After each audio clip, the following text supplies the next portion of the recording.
Flag. I pledge allegiance to the flag of the United States of America, and to the republic for which it stands, one nation, under God, indivisible, with liberty and justice for all. Thank you. Welcome to our meeting. The first thing on the agenda is a public hearing on the budget for the next year, fiscal year 24-25. And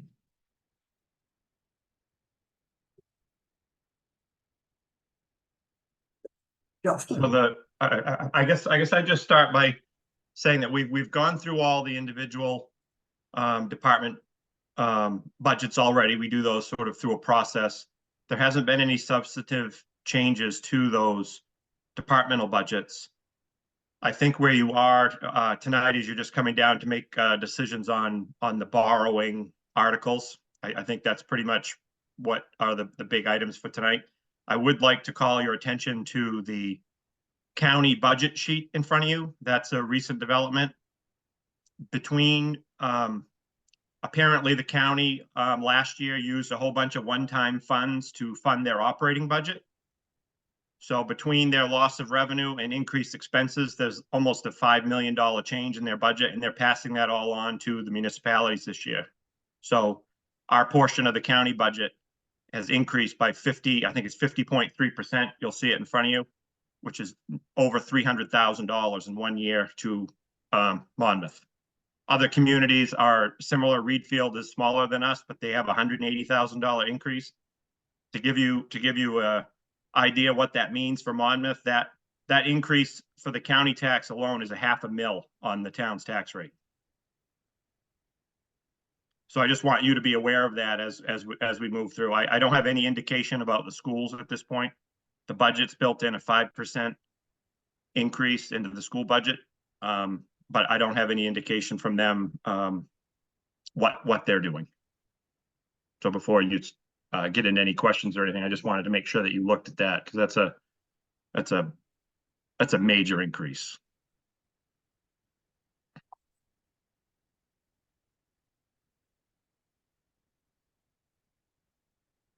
And primarily we're going to deal with the last page, the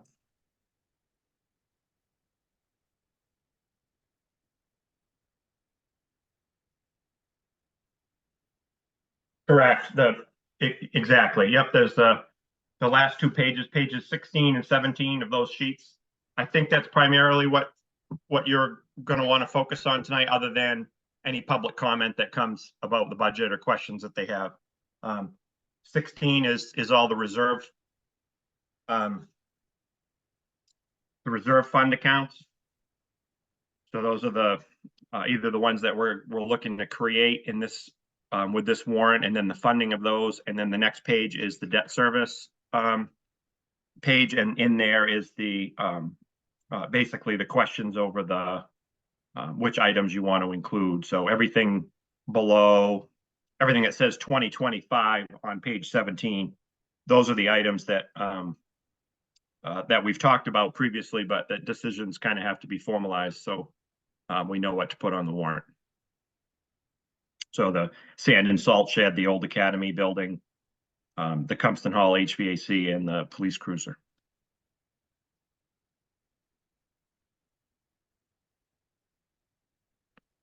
Justin, before we get into talking about the borrowing articles, can we talk a little bit about the process? By the end of this evening, do we need to have a finalized budget? You have to have a very good idea, because I have to present a warrant for your consideration at your next meeting. If you did decide at your next meeting you wanted to make some changes, I would need you to come in outside of a meeting to sign it, but you would definitely have to have it completely finalized at the end of your next meeting. So you're drafting the warrant articles for our next meeting, our meeting in 2 weeks? Correct. I have a draft of it now that I've already sent to the town attorneys to make sure that the wording's all correct. Okay. But I'll bring that to you at your next meeting, and I'd need you to sign it at least sometime that week. So if there were some tweaks at your April 3rd meeting that you wanted to make to language or whatnot, you could do that, but I'd need you to come in and sign it before your next meeting. You'd have to take a vote at the meeting and then sign it outside of the meeting. Okay. And then the other question is, do we know what the status is of our undesignated fund balance at this time? Yes, I mean, I have an idea that was put together by Mark. I can read that to you. Give me a second to pull it out here. Sure.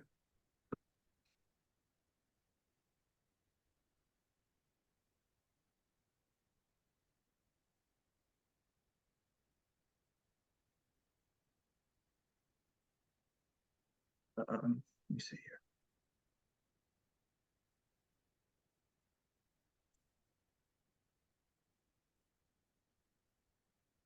So this is assuming at the end of last year's budget cycle, his on the conservative side, this is what this is his language. I'm just going to read it to you. So to be conservative, let's actually assume the year ends with a $50,000 deficit. That would mean the ending unassigned fund balance would be around 1.8 million. At that point, it's really a question of how much under the 2 months expenditure rule you want to be. The 1.8 million would already include a $200,000 budgeted use of surplus fund for FY24. If the use of fund balance is increased, it would further reduce the 1.8 million. So 1.8 million puts us right at the 2 month expenditure level for the town. So any amount at this point that you take out of there would go below that suggested 2 month balance. That's not to say you can't do it. That's completely up to you as the fiduciaries, as the board. Just know it's below the recommended amount if you took any more out at this point. All right, Justin, just a point of clarification, the 1.8 million that he's referring to has two assumptions built in or just one? I heard him reference the $50,000 deficit as a conservative estimate of how we might end the fiscal year. And then there was another reference to the 200,000 deduction, and I'm assuming that has to do with the set aside for the revaluation process that's happening next year. That's correct. All right, so does the 200,000 deduction already included in the 1.8 million, or is it on top of the 1.8 million? Because the voters have already approved that $200,000 deduction, right? Correct. Yep, that's the amount. So right now, the estimated amount and the unassigned fund balance is around that 1.8 million mark. So it includes that 200,000 that's already been approved. So it includes the 200,000 that's already been approved and the conservative assumption that we've got a $50,000 deficit in the last fiscal year. Right, which I would guess to say that's probably accurate. Last year's budget was not a good one for us with all of the expenses in public works and so on and so forth. We didn't end the year with a surplus. I'm fairly certain. Okay. And so, and just for everybody's sake, who might be listening in, the undesignated fund balance is sort of our savings account that we use to make sure that the bills get paid the month or two before tax revenue comes in.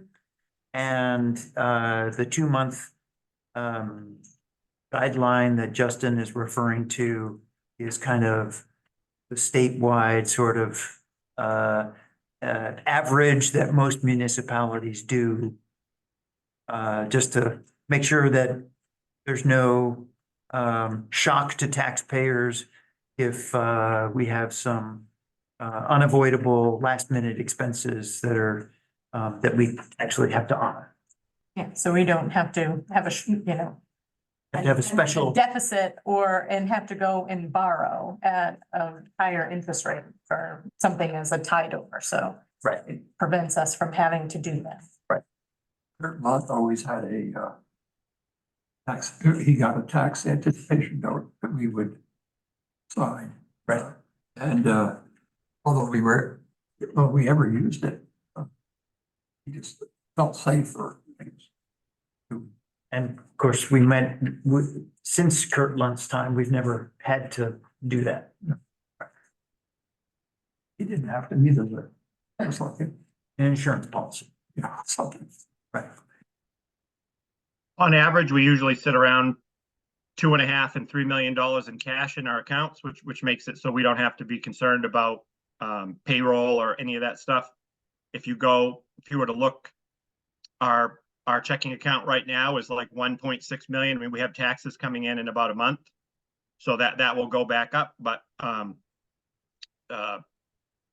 the school payment alone is $500,000, and we send that out every month. So when that comes out, we'll be down probably below that 1 million mark. So that's how close it kind of gets. So some of that fund balance kind of helps with that, so we don't have to worry about cash flow. That's the other side of it a little bit. As Doug was just mentioning about the tax anticipation notes, you don't really want to have to use those if you don't have to.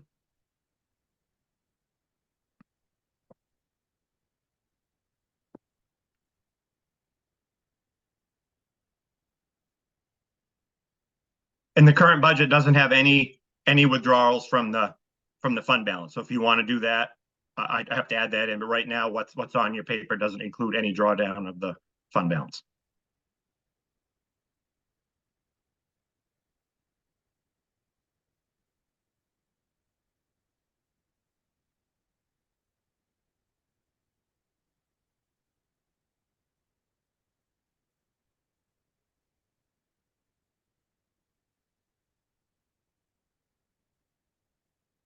Any further questions?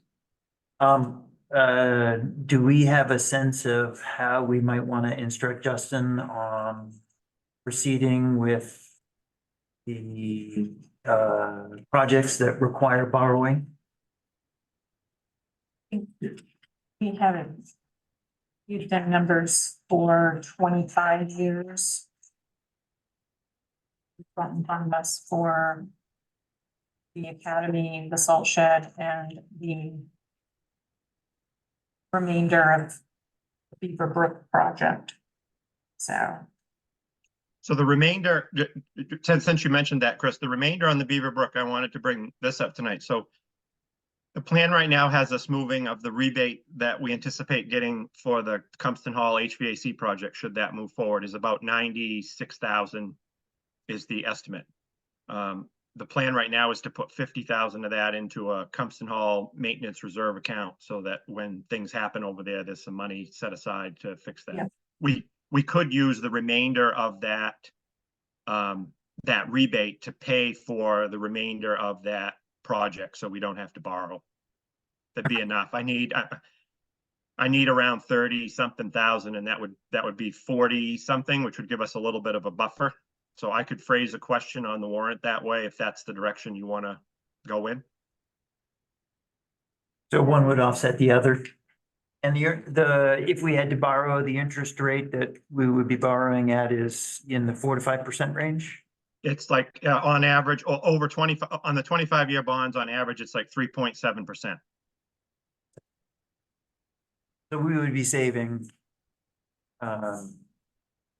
3.7% on $30,000. We'd be avoiding having to pay that interest if we allowed that carryover. And we should get some of this money back once we have a project cost. We anticipate reaching out to the other communities to have them pay. We just don't have a cost to give them yet. Leeds and Wayne in particular. I assume they're in their budgeting process now as well, are they? Yeah, I would anticipate, just like Litchfield did with us, is they warned us after they bid the project out. They said, this is what the costs are, and we're hoping that you'll pay this. So I would expect it would be in their the budget following this one is when we'd get the money from them to kind of reimburse us for some of the costs. Which would be another reason to maybe use this rebate for the 33,000, so we don't borrow it, and then we could get that money back from them later, and then you could use it for something. If we kind of lock it into another loan, it's sort of out there, and then we get that revenue afterwards.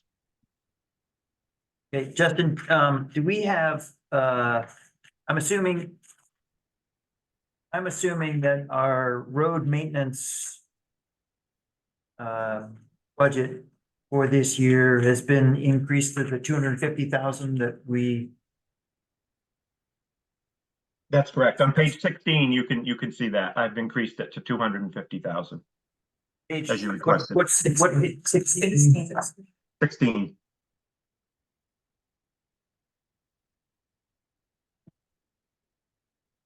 Not 16. Yeah, it's under, Oh, road maintenance reserve. Ah, gotcha. Okay.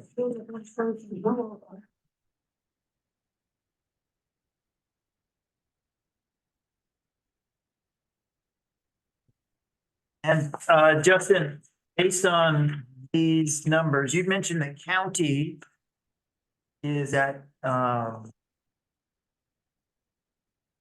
have a net effect of 0.5 mil. What is our current mill rate is 18 and what, 19? No, it's 19.5. 19.5, okay. And under this budget's assumption, do we have an estimate of what the net effect? page one. Yeah, so on page 1, it's at the bottom. That doesn't include the county increase, though. So keep that in mind. We just got that number. I just got that number, and you already had these budget sheets, so you'd have to add another half a Okay. mil onto that. So we'll go to 20, we go from 19.5 to 21.5. Yep. And there's a built-in assumption of a 5% increase for the schools as well, That's correct. which is pretty, I mean, most of their costs are labor costs, so that's already kind of baked in because it's a collective bargaining agreement. There's not a whole lot of variation in that. Yeah. So 21.5, so that would be a 2 mil increase on 19.5, and that would be about 9%. That'd be a 9% increase. Ish.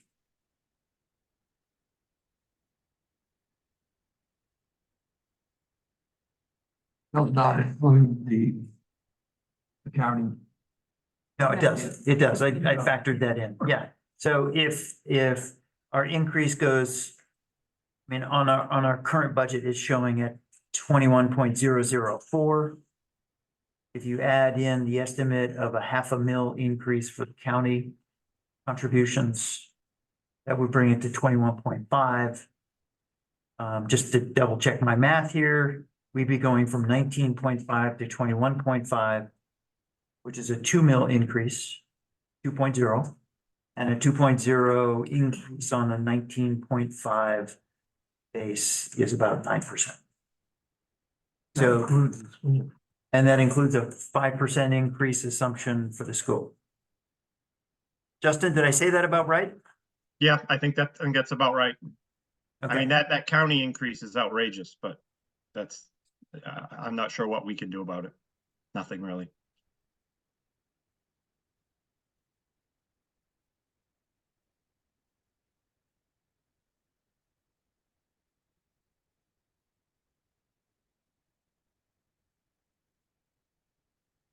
Have you, you said you were gonna figure, how much it would be for somebody with a, maybe $300,000 valuation?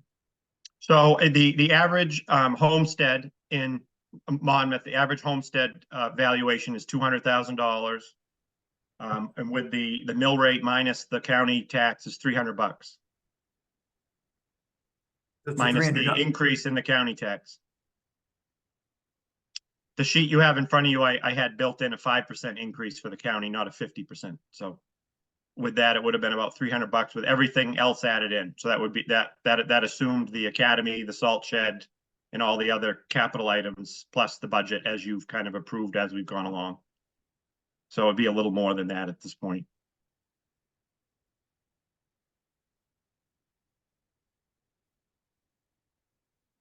My understanding correctly, is it a $300 increase in taxes on a On a house, on a homestead that is valued at 200,000.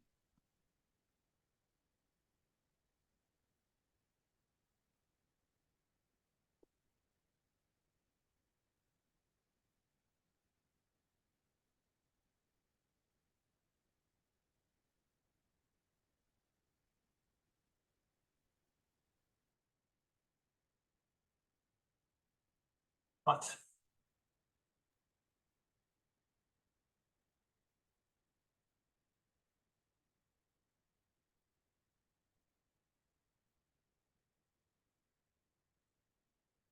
people moving out of town.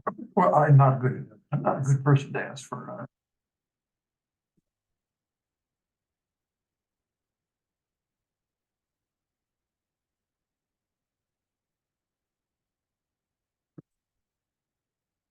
It's significant for people who are on a fixed income that are receiving Medicare checks that are older, that can't get a second job.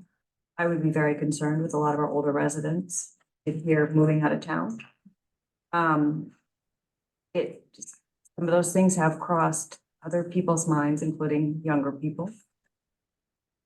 I can categorize myself as younger anymore, but that being said, I do have some concerns about our older population that's here. That's significant for them.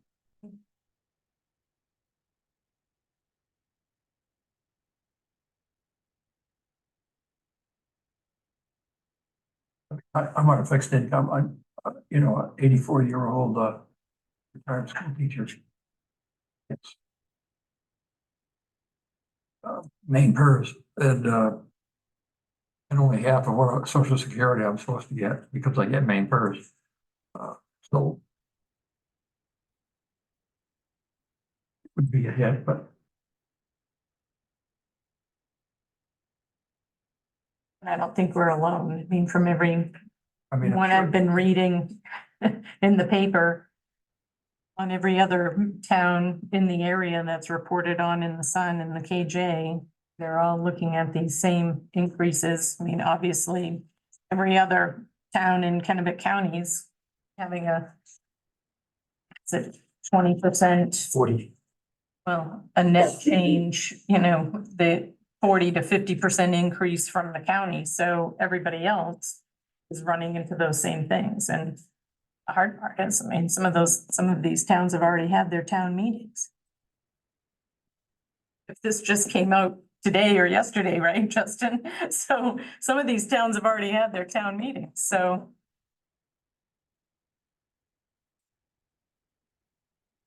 The increase comes from, why is everything so high?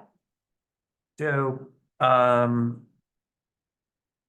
can tell you, we've had some collective bargaining agreements with town employees where, we've signed 3-year contracts. And just to remain competitive, we've had to increase wages. This year actually the increase is somewhat less than it was last year, but just to retain employees and keep staffing levels even. Last year, we did a significant, How much percentage increase of their? Justin, could you tell us what the percentage increase is in our collective bargaining agreements for this year? Sure. So in the first year of our current 3-year agreement, it was 5%. The second year was the year where we agreed to make a pretty significant adjustment so we could get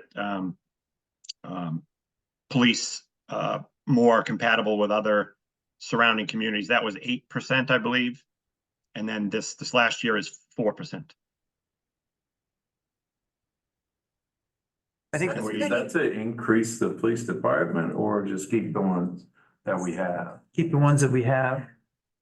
We've also, It's not just police, that's the public works. Public Works as well, transfer station, Public Works, et cetera.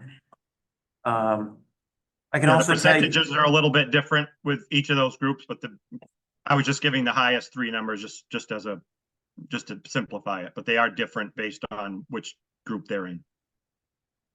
We have made an effort in the last year to share the police chief's expense with the town of Winthrop so that we can tamp down some of the expenses there. And also fill a coverage gap that was happening at 2 o'clock in the morning pretty much every day. So that we could make sure that we had 24/7 coverage on police protection. When we went through the year where we had an 8% increase, That's really high, I think. well, it was, we were looking at an 8% increase or our staff was gonna go to the next town over. I mean, we operate in a marketplace and it was very clear to us that the wages that we were currently offering were well below the market. And that's for the police department or everybody? Everybody. Everyone. I mean, if you look at the construction industry, which is kind of a pretty good bellwether for public works guys who drive trucks. You know, they can make a lot of money driving trucks for construction companies. So. So I have a question. Sure. When you have a responsible position, is there an upgrade every year where you say, we upgrade your knowledge to do certain things? You know what I mean? Mhm. Is there some included with that? So they take courses to upgrade? And we try to recruit people with special skills. So for example, this year we recruited to fill a vacancy at the Public Works for someone who had knowledge with diesel mechanics. So that we don't have to send basic diesel mechanical things to a private contractor, that we can do that within house. Again, there was a substantial amount of savings there. You know, last year, when we were facing an 8% increase in labor costs, we held back on everything that we possibly could. There were no long-term objectives that we put in front of the voters because we understood that 8% is a significant, 8% increase in labor costs is a significant, you know, Even I think Swallow. 4%, it's pretty good. well, this is the third year of our contract. Yeah, not in this marketplace. We were facing not having any police officers, nobody at the transfer station, nobody Yeah, to closed plow the transfer roads, station. so. On But to certain be days. honest, when I'm I had some pretty close emergencies. I called and I asked them to call me back. Please let me know what's going on. Hmm. Till today, I wait for that call. Hmm. So evidently something is missing here. That's should be why I'm getting- here today, because it happened not just once, I think it almost happened 3 times. It's pretty discouraging, and I'm from another country. I'm used to different service. I'm not used to this. So, and I was okay with the first time, the second, but the third time, I was really very upset. Well, if you, And that included the town manager, included the police and the public works. I called Not the 3 of police them, chief, it was a couple of officers. a couple officers. Every time I call, it's always the answer machine and nobody calls back. And this is not things that are just, oh, I'm just calling the police for attention. That's stuff that needs to be solved. It was very, very important. The other thing that you four should consider is Mark's online. Mark's on 5. Yes. There were a lot of seniors last year that did not have to pay that Yeah. 8% Exactly. because they got their taxes frozen by the governor. Yeah. For a year. So the rest of us that had that, which is no longer defunct, have to pay that 8% and what you're increasing tonight. So we're in double digits here of a tax increase for the group of people that can least afford it. I know, that's But pretty much where again, it let's goes. take out a loan to Well, pay all these bills. Yeah. It's not going there. You know, so it's What is it this year? You said it was 8%. What's our total tax increase this year? The preliminary budget that we have on the table now, including the county, Right. I don't know, $300,000 increase, $400,000 increase Right. would result in a 9% increase 17% to me. 17%. 17%. in 2 years. Yes. That's, Sounds like we need to cut some. How we stuff out of gonna, that how, budget. how can anybody afford 17% yeah, on a fixed Especially on income? fixed income. yeah, yeah, that's Don't we ridiculous. all, those of us who are older, don't we get a break because we're older? Is that gone? Well, it's not being reimbursed. I don't think that It's not they being didn't, reimbursed? yeah, they No, it's didn't, gone. it's gone. Yeah. That, It's gone. Yeah. Okay. right, just in the amount that the senior tax. Yeah, that property freeze program has been repealed by the legislature. It doesn't, it won't apply this year. I do have, everything is going up. How can just maintaining the base? We're not talking about things going up because we're adding things. Yeah. We're talking about trying to keep what we have.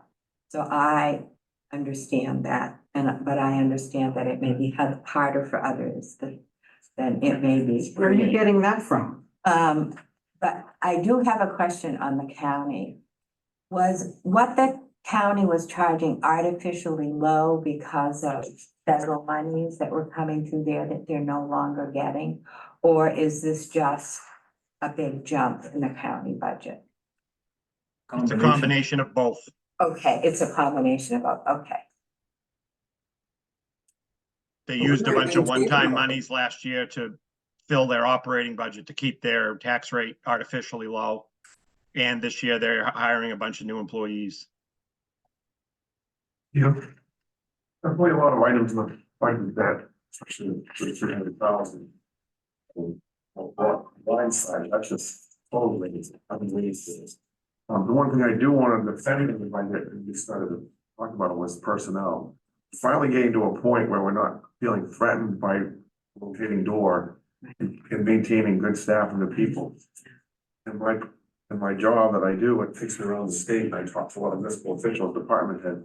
And they're hiring people, some of them, that they normally would have never looked at before. This job pool is so short right now, so if we have good people, they need to be paid well for the job they do, and that's the last place that I'd be looking to cut right now is go after our people. That's people that hang right on tight to them. This is not a lot to pick from out there. No, there isn't. I mean, I see it in my work, the revolving door of people coming in and out of, you know, medical professional offices, and it really takes a toll not only on the other staff, but also the patients slash customers that they serve. And that would all trickle down, you know, if we lost people in our town that serve in vital roles. What does that mean for our roads if we don't have qualified personnel that can run an excavator or run a grader, and we don't have those people to do that, then we're having to contract outside departments and pay them more money to maintain or fix or repair the roads. So then that ends up impacting the road budgets if we don't have qualified personnel to do that. If What we- about teaching them? Well, no, if you don't have anybody to do it, if there's nobody running plows or running excavators because they've left and gone to work somewhere else, then we're having to subcontract that work and pay a whole lot more money when you're subcontracting work. Have that done, because it has to go out to bid, and if it needs to be fixed, then you're paying whatever price they put out there. So as opposed to having it done in-house, so. There's a lot of possibilities that where a contractor can do a better job Mm-hmm. and the town doesn't have to do it over and over again because they don't know what to do. Well, but the good part now is we have a public works director who knows what he's doing and has worked in We need to have some repair on our road that isn't getting done. Well, and also, so I spoke to him this week. I spoke to him on Monday and there is so much damage. When you have 8 inches of rain in a month's time, we're on the 20th and we've had almost 8 inches of rain by March 20th. That impact to what we've seen for weather since last summer, it is huge. I mean, and it's a matter of trying to prioritize and repair. I think if Tony's on there, I saw Tony, whether it is Tony, but maybe he's not anymore. But, you know, it's, Justin, you can probably speak to that because I know Tony was in the town office on Monday when I was in there, so. Yeah, I mean, the damage is townwide. I mean, we're not gonna get out from underneath this. Probably, we'll be lucky to get any of this, to get some semblance of this repaired by the end of the year. I mean, between the tree blowdowns, the culverts all over town that have plugged up and have washed out people's driveways. It's triage right now. Everything they can do now that in theory, the threat of snow is gone. They're getting out and they're starting to grade some of the roads. They did Crestview Road the other day, but even that, it's so wet that in some portions of that, they can't do anything with it. It's just a matter of trying to deal with these issues as they come up, and you kind of have to deal with the road. You have to deal with the ones that are more heavily traveled first, or the ones that have more imminent threat of doing more costly damage to the rest of the infrastructure if it's not fixed first. So things are kind of put on a list, and then we keep getting rainstorms, so the damage keeps getting worse everywhere, and they only have a limited capacity. And we've also pretty much spent our entire budget for this fiscal year just trying to deal with what they've already dealt with. So some of the more major improvements are going to have to wait until after July. I'm gonna let you know a little bit right here, right now. I've lived on Peace Hill Road for 33 years. Miss Ruth Ann has lived there a whole lot longer than me. And in the last few years, when I have to call the town garage and say, you're on my doorstep right now to get this fixed, because it's not been maintained properly No, at all. no. And now you're telling me that all over town, yes, all over town needs it. But I'm sorry, for at least 3 years, it's just been neglected. Yeah, we have I trees growing in the road. have sand that ran down into my driveway because the maintenance is not being done on that road. And it's supposed to be a culvert so that this water doesn't come into my yard. I had a drainage ditch cut across my pasture to keep the water flowing in a way that it doesn't destroy my property. You know how easy it is to haul a horse trailer out of a sand pit? And You my, know how easy it's gonna be to get a fire truck or an ambulance down Peace That's Hill right. Road? Go Because there now. it's being ignored? now according to him, it's not that bad. Yeah, it's not that bad. Go down there right now. The speed limit on that road is It's a 25. show. You are You're lucky show. if you can do 5. And you cannot show up in person because you know that would happen tonight. You know, we would bundle up and Justin's come there. here. Justin's were there. He has coming. He knew we were 160. coming today. And I have to say No. something. Yes, he did. Yeah, I'm sure he did, but I am going to say right now that we have decorum here. And Justin is sick with 102 fever. And would you want him here and have that passed along to other people? No, that is not gonna happen under my watch. We are Okay, not here to apologize. attack people. We apologize, but I tell you what too. When we moved in 2005, what's his name, did the road? Herb Whittier. Already, know he did some of the you know road, he him. did it good, because you know what he did? He ditched out the sand that got into where the water naturally flows and made a crown. Always Okay, a crown on the road. crown on the road, so when it pours, hails, whatever. Logically sinking, when somebody is logically sinking, it rains, it pours, the water drains nicely back into natural water ditch. Well, the last 3-4 years, it got totally destroyed, totally. Our road is like a tar road, it's flat, it's actually looks like a river. It's not going up, it's going down. And all the sand is pushed into all the natural flow of the water, the whole road. It destroyed the road. Everything good was on it was pushed over into the ditch. You can tell, go there, we took pictures. That's why I'm saying, how knowledge are the people you hire to fix our roads? Because I have a belly full of it. And then on top of it, it's a discussion with Litchfield and Monmouth, who's taking care of the road. And according to the town manager, it's 200 feet towards town, Liverpool Road, but I have to tell you, it's only 55 feet. And it stops right on the Berturani Park, right there on the parking lot. Google Earth it. Boundary lines are shown for every town. 50 feet of that, and Herb Whittier made an agreement years ago that they would take that little section because Litchfield didn't want to do it because it was such a small section and they got no taxpayer They money don't from get it. our There's tax money. 13 people on that road Yeah. from Monmouth, and we haven't been taken care of. For the last 3 years, and that culvert is 200, 300 feet up, that belongs to Monmouth, It's on the Monmouth side. that needs to I be can actually replaced. show you. I'll just show one of you. I'm done with this. road. It's beautiful. See right here is where right behind, there's the line. Right there is the culvert. The water has come down because they don't empty out the culverts and clean them out. They're on a regular basis. There is no maintenance program where they check and inspect things like they're supposed to. So what it did, it overflowed. It came out, it washed the side of the road here, and then it made a little crater over here. You said you've been out there. You saw it? We absolutely drove down there this morning and saw it.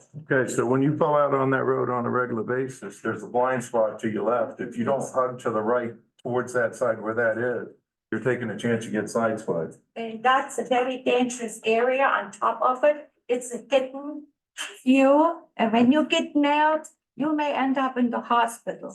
You cannot pass two cars on that. No, not at all. And I'm done. My belly is full. And the other end, on the Cobussy Road end, Nobody else can have it. because the ditches aren't maintained well. All the leaves and the sand and stuff goes down and plugs up the culvert, and then it's washing out the end of the road. And we've got this big major bump there now, Yeah, plus a mud hole. because they're supposed to take, when they're done, take the dirt out of natural flow water and build the crown. I learned that with my motorcycle license. Well, I don't need to worry about our road right now. I can go freely. When I don't get killed falling into them potholes. So I called Herb Whittier. He remembers that gentleman's agreement that was done years ago. Herb was road commissioner for 44 years. I called him and he told me, when I said there's about 50, 55 feet there, he said, "Yep, you're right." And they took that over way back in the day. And I think we ought to honor that gentleman's agreement. That's been for at least 18 years we lived there, and he told me. Now I have a business, there's 2 more open up. You know how it feels like not knowing that your elderly people with their barely old cars to worry about, they get stuck. So I call them not to come in, or who's losing out? I'm not making money. I don't make money. So the town's not making money. When the people come out to my wife, they buy gas. They buy stuff at the stores. So Yeah, you're they go losing to money. the bakery, they go to the gas station up the road, There's actually 3 businesses Yeah. on our road. yeah. Hey Doug, can I interject something here just because this is kind of going in circles? So Kelly, the town manager in Litchfield, and I had a conversation early this week.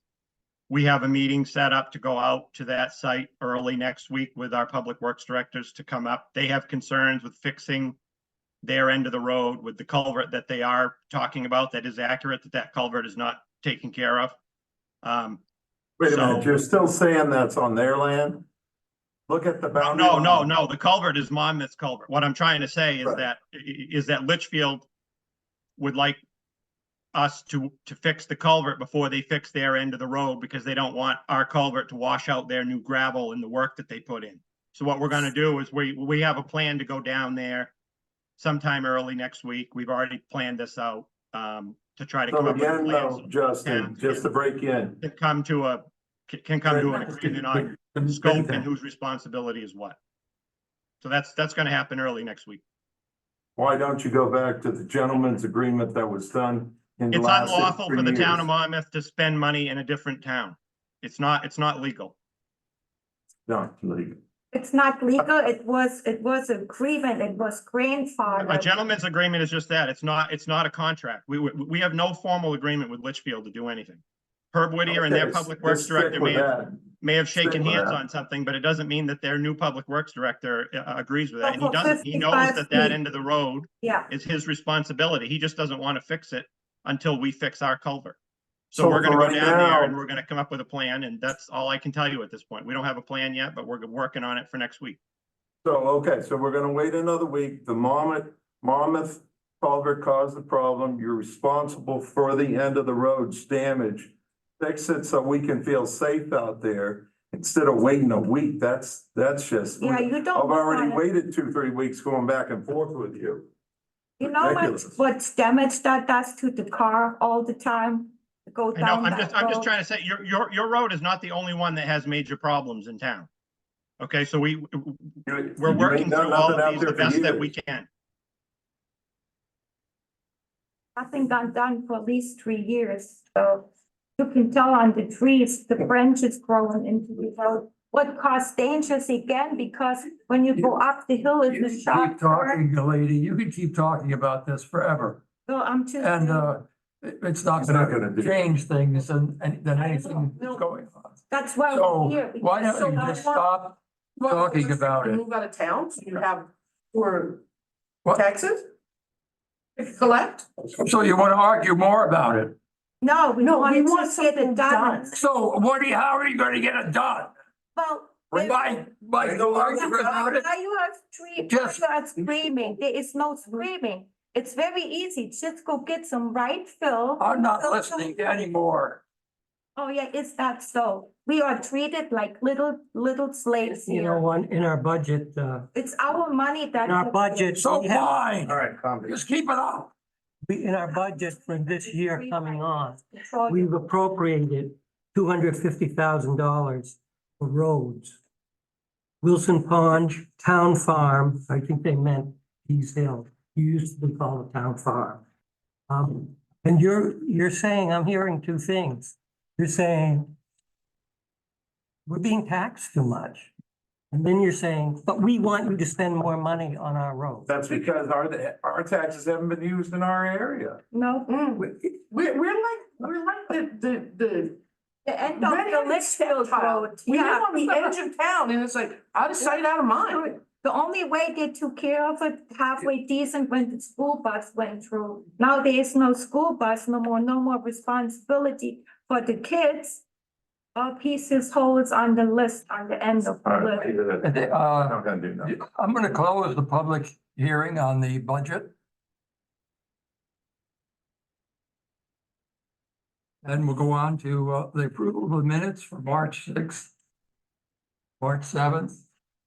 Excuse me, March 6th and February 7th. And it's not a major. All right, come on, let's just, there's nothing going on. Yeah, no. It's disappointing. But I tell you what, Come on, Karen, something come on. happened, Come on. I will report this. My water.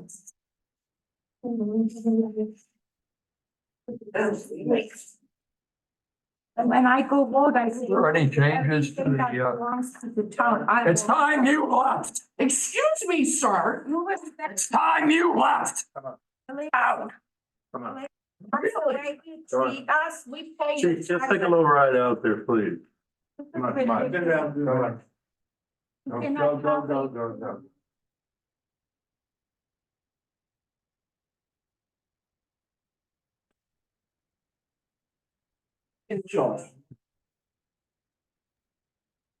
So these minutes are a little disjointed, so you know, there's the regular March 6th meeting, and then those other two have to be done separately, and that's because they're the TIF public hearing, so that's why they're separate documents. They have to be submitted to the state that way for the TIF application. So that's why they're three separate items, even though it was kind of one meeting.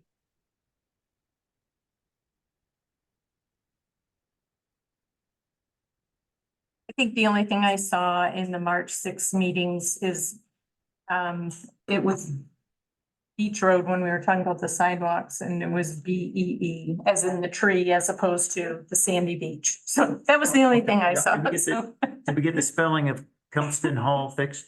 Oh, was that wrong? I must have missed that. I must not Yeah. have seen that. It was, spelling for, peers, which would Oh, be, bean pers. Oh, E peers. R S. Okay. Yeah. There was a spelling change for TIF. I didn't understand about the, something I said about the defibrillator, the AED. In the new gym, it should be, here at 117. Then some, the Cumston spelling. Tony requested it said a full-time person to be at the transfer station. I think what he requested was a supervisor position. And,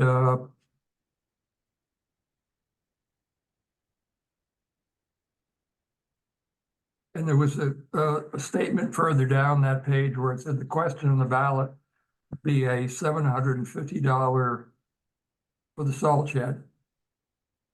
I think, 750, oh, 750,000 for the salt shed. That sounds cheap. That would be good.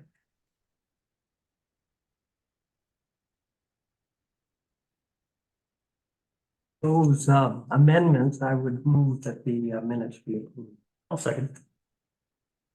So there's a motion by Joe, a second by Chad to approve the minutes with the changes. All those in favor? Mark? I vote yes. Yeah. Thank you.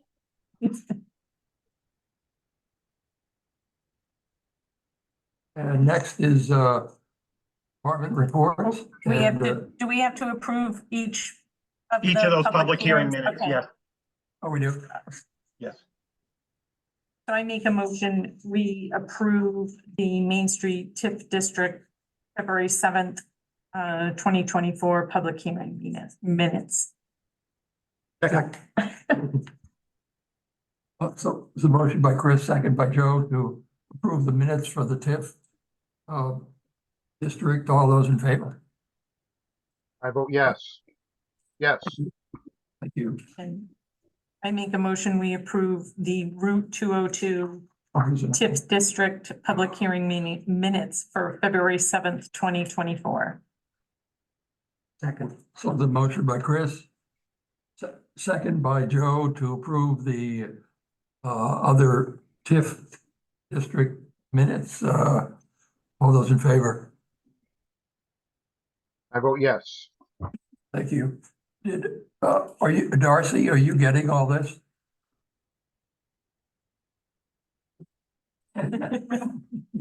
Well, it's Oh, being taped. it's being anyway, so recorded. It's being I recorded. took some notes as well. Okay. Thank you. So we're all set with it. Then on to department reports and I think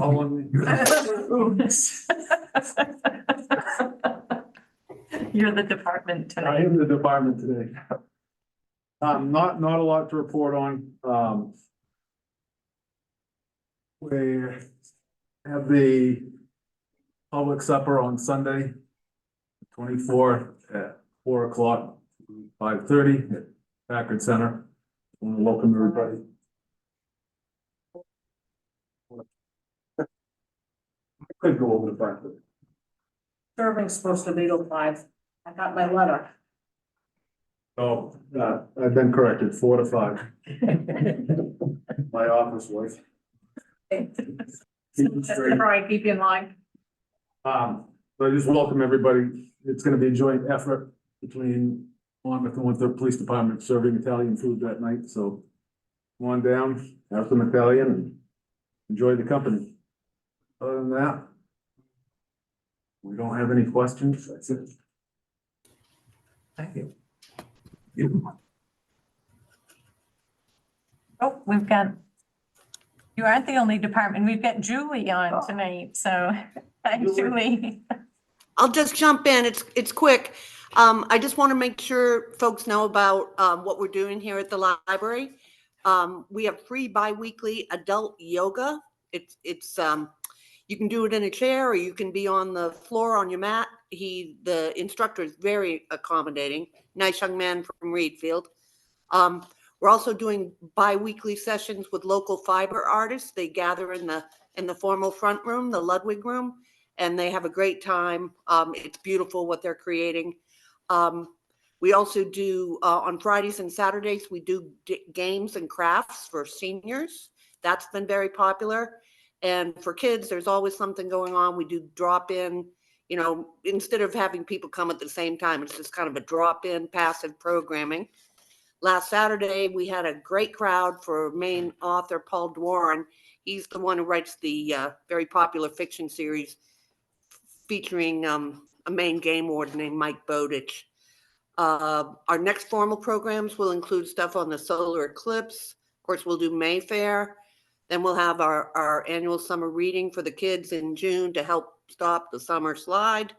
And then part of that will be something called the Bigfoot Experience with a guy from New Jersey. That's Saturday, July 13th. And we're going to have a lot of fun with that. So just urge people to come down. And if you have any questions, get a hold of us. That's all I had to say, I guess. Thank you very much. Thank you. Thanks, Julie. One of our lieutenants from the fire department.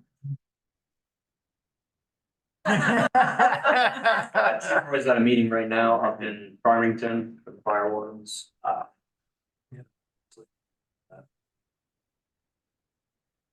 would like to point out the fact that we have officially hired Jared Gray as our next full-time police officer in Winthrop. What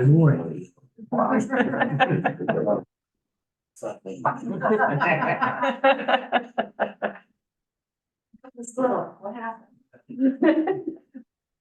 Do you have to go to the academy or you only had? Tentatively August. He's looking forward.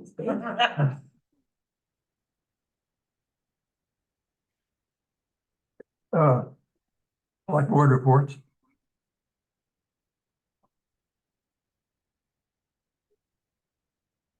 Mr. Burgess, do you have any reports? I really don't. I apologize for not being there and being a little more involved in this. I feel like you guys are taking a lot of heat. And I've been getting a different kind of heat, but I feel some of your pain. And I will be back in about a week. So I'll see you all soon. We will look forward to your broad shoulders. And red face. Yes. I have one comment about trails. So we've been discussing at our last meeting, we had a discussion on the potential for any town in Maine to designate certain public ways as appropriate for use by ATVs. In particular, this came to my attention because of how short the snowmobile season was and how a lot of the members of the aging committee are looking for ways to get perhaps mobility limited people outside, especially in the wintertime. And so I would suggest that perhaps our next steps for this select board is to ask our town manager to solicit applications for any member of the public who wants to participate in a select board designated ad hoc committee to start thinking about recommendations to the select board in terms of certain policies that would ensure that things are done safely and that we're not doing more than is necessary to help our outdoor activity people get outside. in the wintertime in particular. So I would ask if we could instruct the town manager to advertise this week or next, before our next meeting, for folks who want to submit applications to participate in that committee. And then that committee would then be instructed to come back to us with some policy recommendations. And I would hope that the chief would designate an officer just for the purpose of public I safety. thought of being voluntold. Voluntold. Not necessarily. You can if you want to, or you can send someone. But if there's someone that has specific interest in that, I think they would be welcome. Because we want to make sure that we're not causing a problem by trying to solve a problem. Well, I live on the Pease Hill Road, and there's a lot of ATVs that use that road. Yeah. Not properly. I don't have a problem with somebody going down there at a legitimate, reasonable speed, but Sure. evening after dark, there's a lot of problems over there. Yeah. Well, that's the sort of thing we want to try and avoid. And we also want to give very clear instructions to our police department about appropriate enforcement. So if they've got clear, if we've got clear signage that designates certain town right of ways for ATVs, if we've got a well thought out map that gets our ATVers to point A to point B and not much more, so that there's not a whole lot of Wild West going on. Some of the thinking was that the ATVs have to be registered and driven by a licensed individual who's got insurance. All of those things are sort of the factors that we're thinking about so that folks are responsible. And so that some folks who, especially our aging folks who want to get outside and be mobile, and maybe that's not an easy thing to do in the colder months. Well, most of them don't ride them that much in the wintertime, but you can't ride them on stone. Well, true. And in fact, here in the town of Monmouth, and Hugh will tell you more about this, I'm sure, in detail. We've had some big challenges in convincing property owners to allow access for ATVs, simply because the unpredictability of the weather means that a trail can turn into mud real quick. Yeah. And so property owners are a little hesitant to allow their property to be used for that purpose.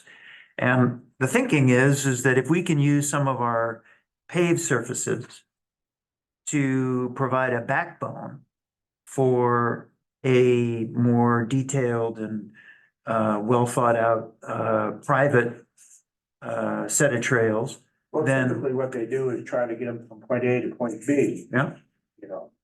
Easier. Well, I think a backbone system would be something that would make sure that we can get from one side of town to another, that we can get to a gas station and a restaurant, and maybe the ATV maintenance places out on 202 without driving on 202. Maybe crossing 202 would be all right, but that's the kind of line of thinking that perhaps we would let this committee come back with us some recommendations. We just need to be clear that our ultimate goal, I think, of most ATVs were not to be riding pavement any more than you have to. It's always, say next to 18 years, they may chime in. All three of us are, and upcountry, we just went together here. We go Shin Pond, and there was a significant portion last fall that we rode that was on pavement, which actually disappointed me. Right.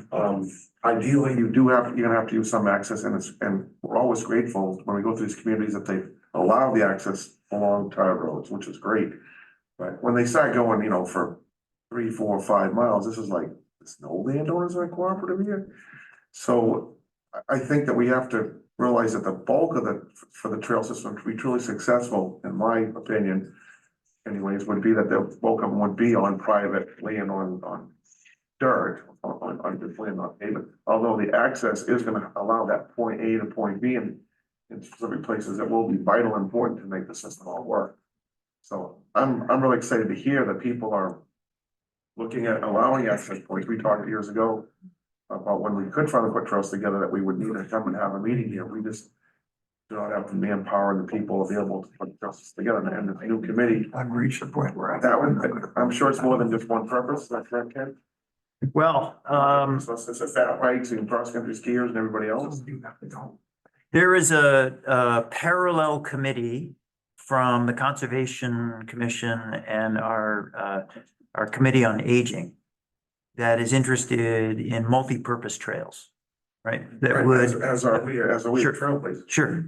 So whether this ad hoc committee gets included in that or is an offshoot of that, I'm flexible on it. Whatever works. Not every trail is going to be ATV suitable. Right. And I think what we need to do is get flexible because that's what's going to allow us to work around some of the challenges that we've got, both financial and weather challenges that we've and getting folks used to the idea that we've got a great infrastructure in Monmouth if we can maintain it and share it. We have 40+ miles of trails, and I'm sure a significant portion of those could be utilized as ATV trails. There definitely will be portions that can't. I think we should really work hard, to reach out to landowners and convince them, work with them. And I mentioned last meeting, offer incentives that will put us over the top to establish what you're mentioning here. Well, the voters just approved, and we just actually approved the meeting minutes of the TIF district revisions that include trail building as one of the designated activities that this select board is authorized to spend money on from the TIF accounts. And that would be and the language says multi-purpose, so it's just not exclusive to one or another. With a backbone of, the bare necessities of what is required for moving from one part of town to another and from one business to another. It makes it a lot more possible for you to approach a property owner and say, hey, look, if you permanently designate this trail, the town might be willing to pay for signage. Or the town might be willing to pay for supplies to build a bridge if we can find some volunteer labor to put it together. Or the town might be willing to manage some of the communications about when trails are open and when they're not, so that we avoid damage to trails when mud season gets upon us.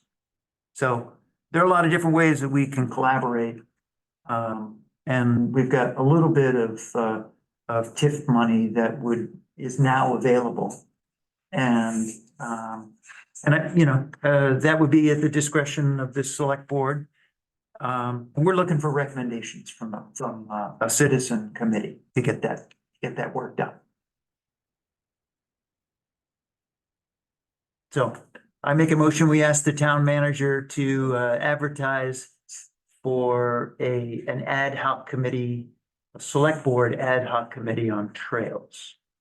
I'll second that. So the motion by Ken, second by Chris to ask the town manager to advertise for an ad hoc committee for trail development. All those in favor? Vote yes. Thank you. Justin? You okay? Yes, sir. I'll survive. So I got mad before. If you noticed. Say it isn't so. And so we really didn't finish our discussion of what to do for the public hearing. Okay. For the budget. So can we go back to that? Absolutely. It's up to you. Yep. You can do it out of order any way you want to do it. Well, I think we did make a motion to close the public hearing with regard to the budget, did we not? You did. Yes, I Well, believe that I is made the a case. So we would need a motion to reopen the public hearing. I mean, I made the motion. I didn't ask you guys for anything. We're done. Right. Well, I make a motion that we, Adjourn, re-adjourn. You know, you folks are from that road. That's right. And how come you're still here? We wanted to make sure we heard everything. Yeah. Okay. You know, I do think, just saying this out loud, maybe some of the conversation wasn't as constructive as it should have been or could have been. And it might be on both sides.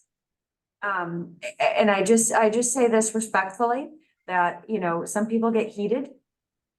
They don't know when to stop getting heated and let other people speak, as so with the people on Zoom. Justin was trying to speak. So there was definitely some better opportunities for conversation that could have occurred. And again, I think it could have been both-sided. So I just, you know, I wanted to hear what, I've lived in this town for 24 years. I care about this town. And I really feel that productive conversation is really the only way we're gonna get things done. So I wanted to stay and listen. Thank you for that. I know at least two of our select board members, perhaps more, have been to the road in the last week to see what's going on. One of your neighbors was here, the gentleman back here, I've forgotten his name, Dan, was here last week or at our last meeting and brought it to our attention that things need to change. Well, the And- road's in pretty good shape now that the mud season's over. Yeah, well, Yeah, we got down there. yeah, we didn't get stuck. Yeah. But Cars down it. it's obvious that there are places where it's a one-lane road. It's obvious that the washout is a safety concern. It's obvious that the road does not have a crown. Yeah. At our last meeting, we preliminarily increased the road maintenance budget by $50,000. And that road is on our list of priorities for the coming fiscal year. I don't know, it's probably a level of detail beyond this select board to sort of say exactly how many dollars are going to be spent on that road. That's more of a decision that's made by the Public Works director.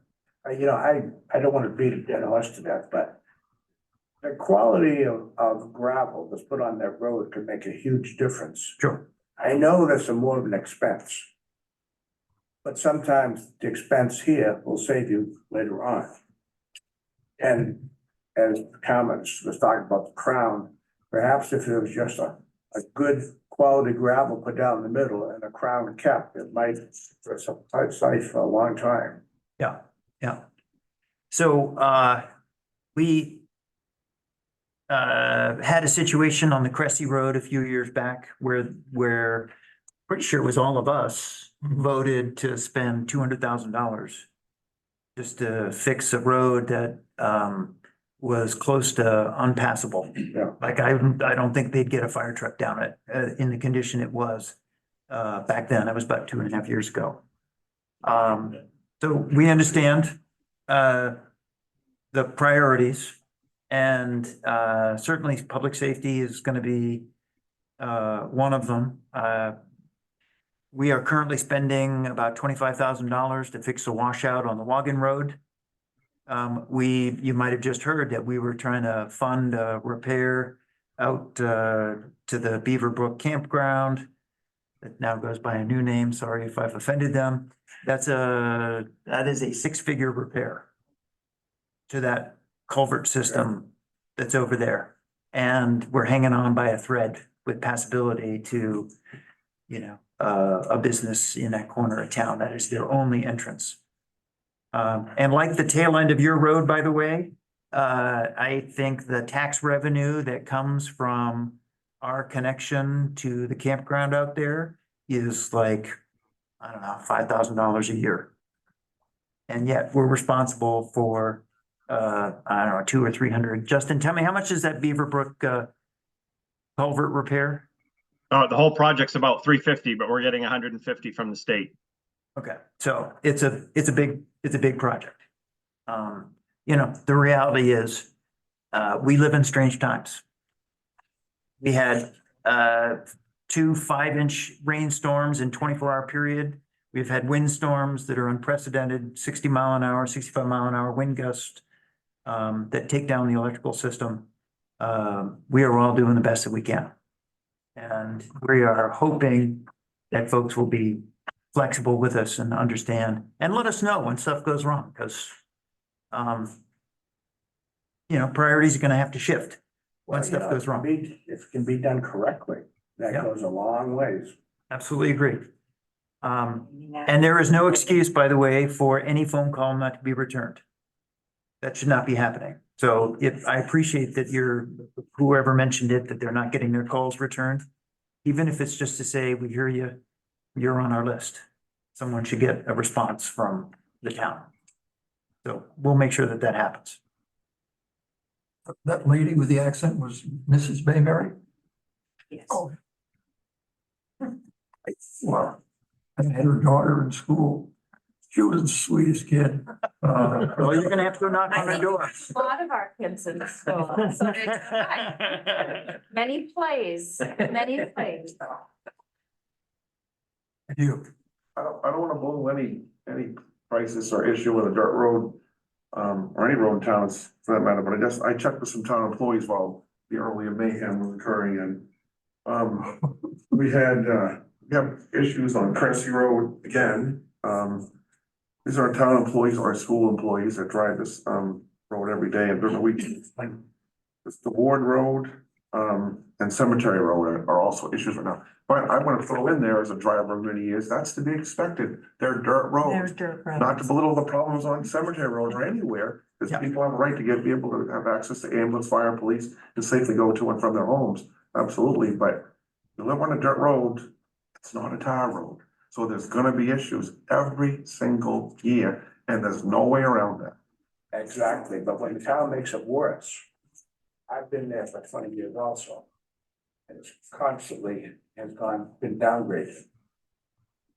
Well, I can say that we're extremely hopeful with our new Public Works Director who started at the end of February. He's coming from a long history of experience running equipment, running Hollowell, Gardner, being the Assistant Public Works Director at Augusta. You know, he's got 20, 30 years experience anyway. I don't want to make him older than he is, but I mean, I'd say but he knows what's happening and he knows what needs to be done. But of course, you know, your first month on the job, first of all, it's trying to fix the craziness with the weather and put a Band-Aid on places, but then also evaluate going forward and coming up with priorities. And I'm sure he's going to I already know he has ideas about getting things done and how to make it happen. So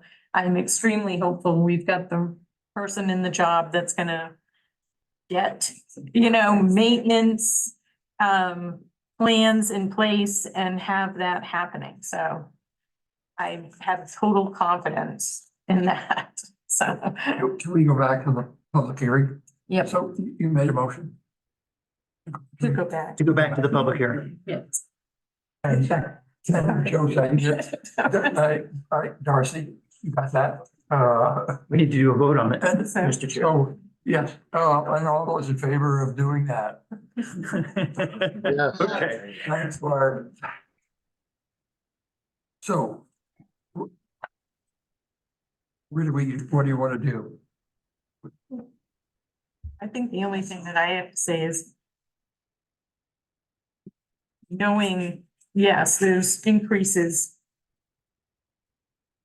you know, in every factor of our lives. And if we want to maintain the services that we provide in this town, that does come with increasing and trying to keep up with these things. So, you know, if we want to provide the services that we're asked to provide, I think there has to be some sort of reflection in that. We can't continue to hold flat and expect in a climate of rising costs to continue to hold flat, so, that's my only input there, so. Yeah.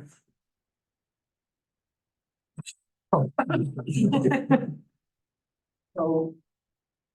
I just have a couple things. I don't know how much the Thompson Hole efficiency project is gonna cost us. I mean, I see it at 25,000 or 10,000 out for 25 years, but what is the total package of that we're gonna start this year?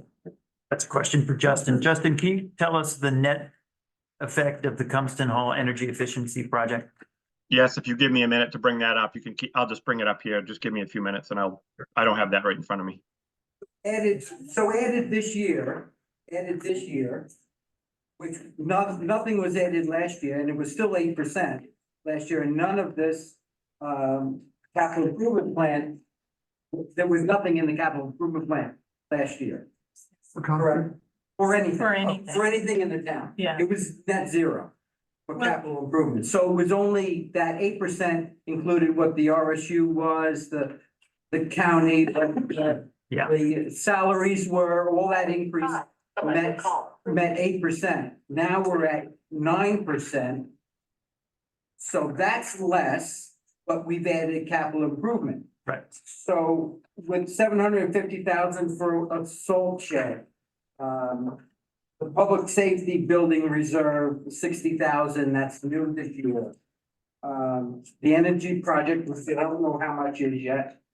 The revow, it's a figure every 10 or 15 years. That's a figure that we have to put up with every 10 or 15 years.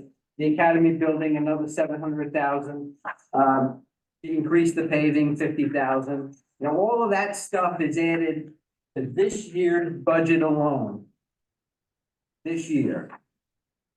And every one of those things is gonna have a separate warrant, am I correct? We haven't decided the configuration of the warrant items.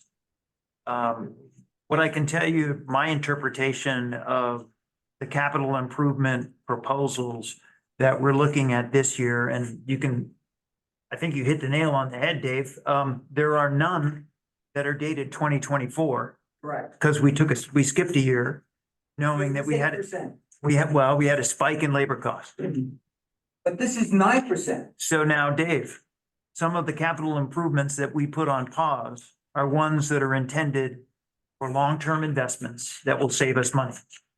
I mean, it's easy to say $750,000 for a salt shed, but here's the reality of the salt shed. You can't do salt priority without a salt shed. You didn't increase the salt line. Dave, salt priority will actually save us money because long-term, we won't have to take sand out of ditches. You didn't increase the salt line. You're gonna use a salt shed and then put salt in it. You would need to use more salt than we would sand. There's no way that salt shed would be built by next winter. So we're talking about something that would be the following budget. Okay. If we were to make changes to that. So there's no reason to increase the To salt line. increase the salt line, but None- salt costs none- more than sand. Yeah, a little bit, this is true. So it wouldn't be in But- 2025? It would be, yeah, the salt shed would be built, expected to be built in 2025. And we would need to fill that salt shed with salt for the fall of 2025. That will be next fiscal year. Next is. And for everybody's edification, the idea is we spend a lot of time and money. I mean, we heard it today. Sand goes into ditches. That's where it ends up when you plow a road. And into a stream. Nonetheless, we spend a lot of town resources digging the sand out of ditches that we just put in them. And if we can minimize the amount of sand that we put on the roads, then we are minimizing the amount of time, money, resources about ditching long-term. But I'd like to know how much salt we're adding to our ponds. I think the state was here The and. state estimated it that. at 10% increase in salt. And can Cognawagon, Wilson, can all of those take a 10% increase? Bill Monagle was at the meeting when the state said a 10% increase in salt. And he was comfortable with that because what it also means is about a 90% decrease in sand. Okay, all right. Okay, That- I mean, that I sand can is a phosphorus growing, is a phosphorus contaminant. That type of sediment that flows into streams is also a negative impact on water quality. And with a salt shed, we currently store salt at the Public Works. With a salt shed that is a contemporary one, we will be positive that we have made every effort to avoid getting salt into the aquifer at the Public Works Department where it is stored. Okay. So that's, I mean, we have had a complaint. It's being investigated by DEP about someone who said their well was contaminated by town salt. And that is also one of the motivating factors here.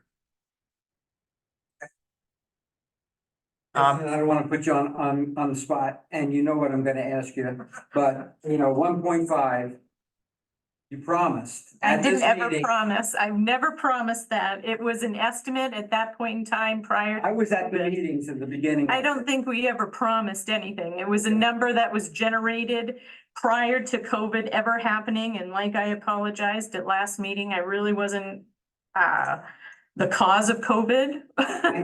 And you're not anything the that, cost of the 7,000 result of that. either. It's just a figure that is out there that needs to be collected in order to finish the academy. Yeah, Not your fault, not anybody's fault, it's just a Exactly. number. My concern is, are you gonna put that on a separate warrant?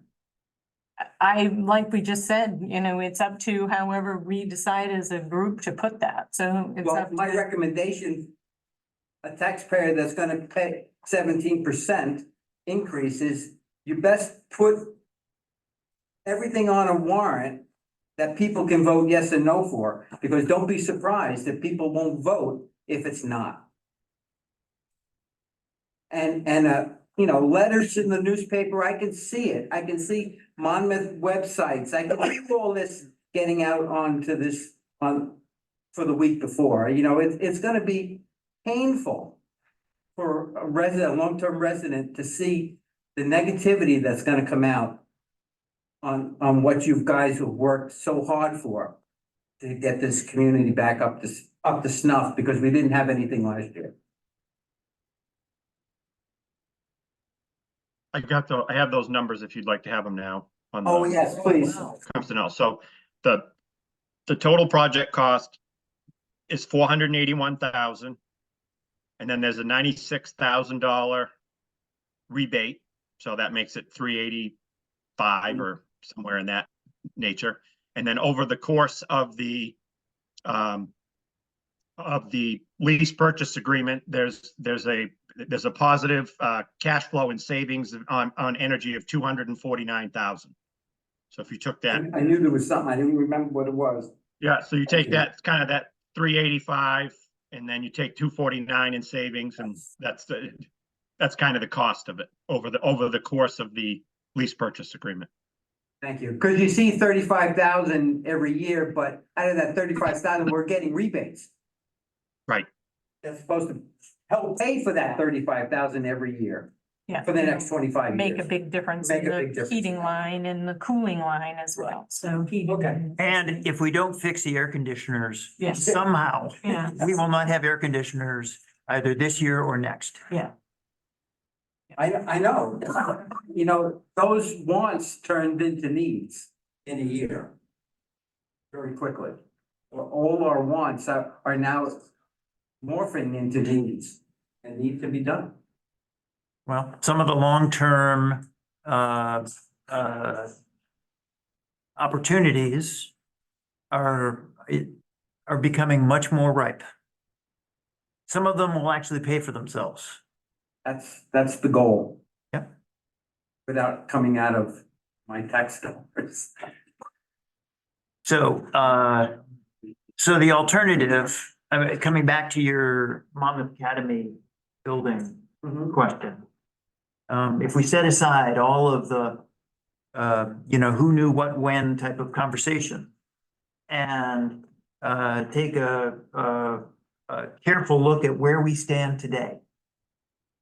If we do not have permission from the voters to borrow the $700,000 to finish the project, then we will continue to pay 6 figures a year in debt service for a building that cannot be used.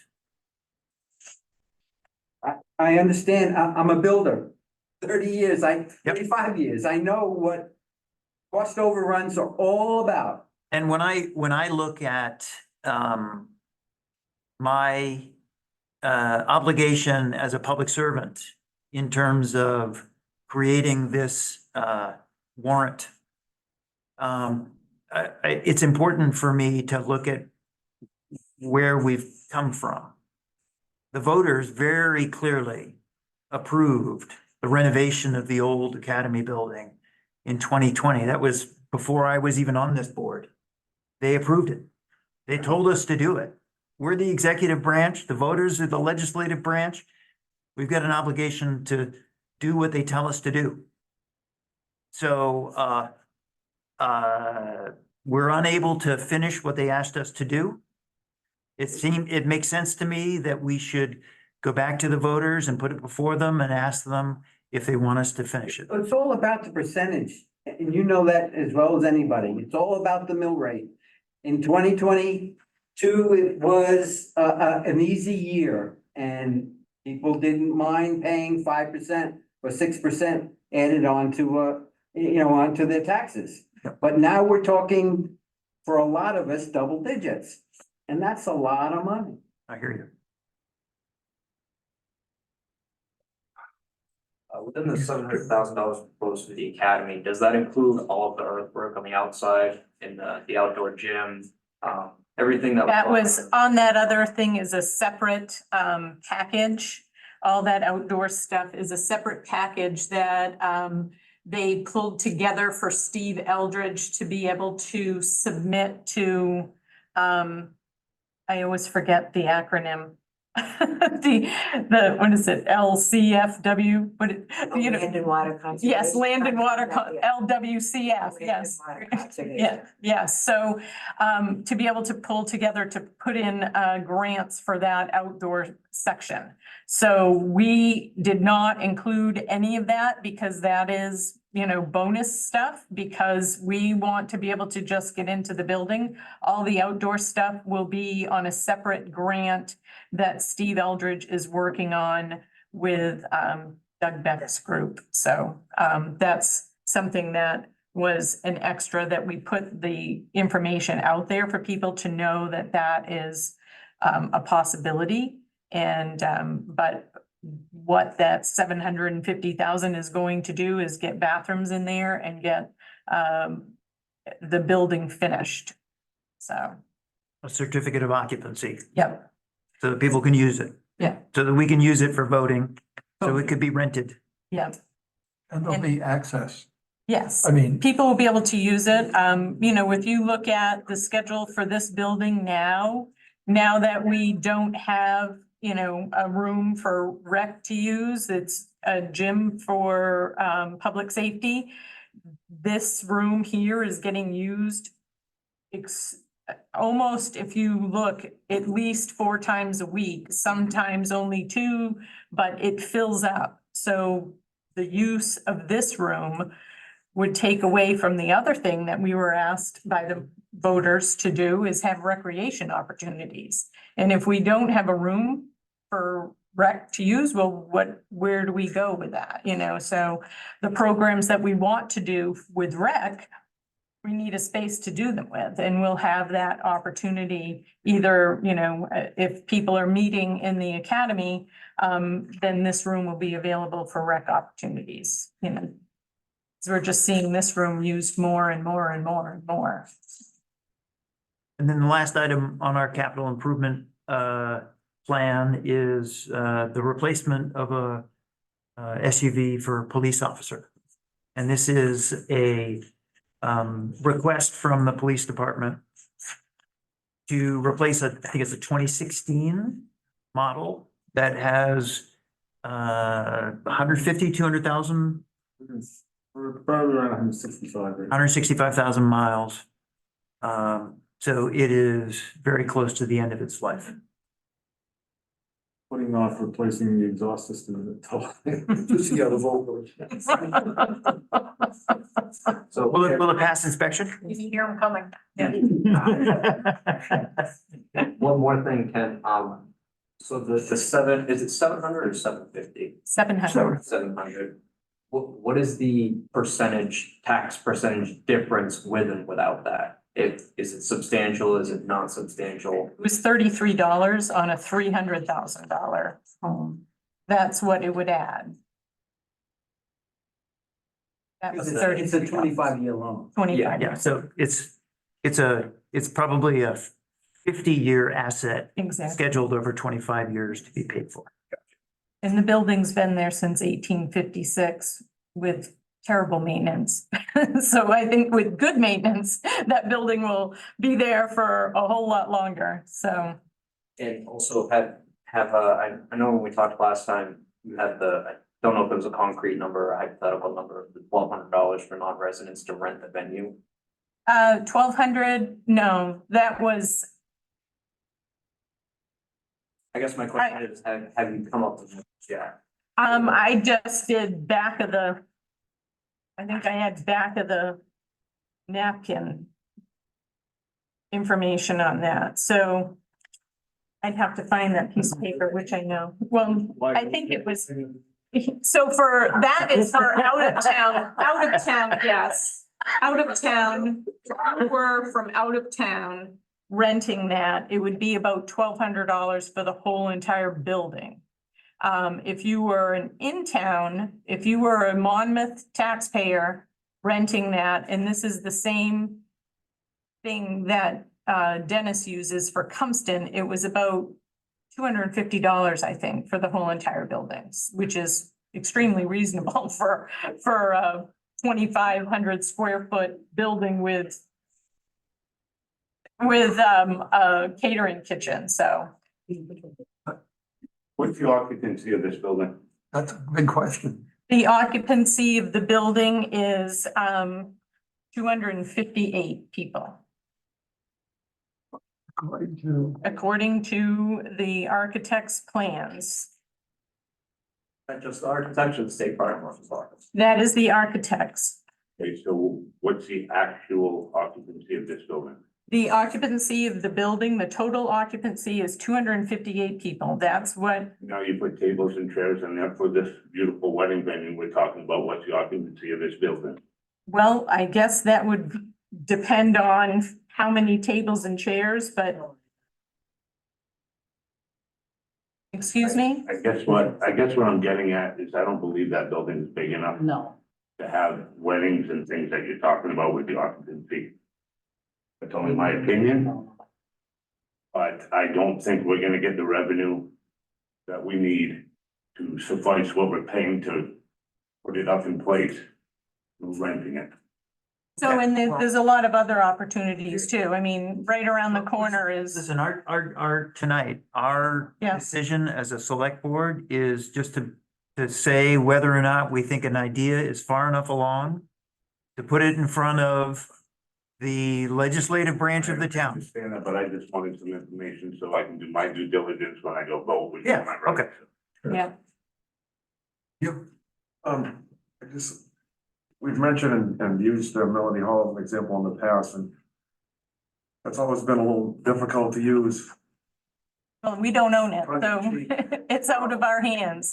Yes, we know that, but there was the innuendo when the federal subsidies were supplied for that was that it was gonna be much more available to the community. Mhm. So I would just wanna have assurance that nonprofits like the Boy Scouts, the Girl Oh, Scouts, of course. those folks would definitely have no difficulty in using this building at all financially and Exactly. And that's our want. I mean, Dennis makes sure that people that need to use Cumston and has rates that are applicable for those with nonprofits and also town residents and then out of town residents. So this building, we want it to be used, as Dennis has always said about Cumston. And what I think about the academy is the building needs to be used and lived in and loved. I mean, that's what makes that building, for me and 6 generations of my family graduating from it important. So you foresee that the alumni association, the trustees. Exactly. The Boy Scouts and Girl Scouts can probably use that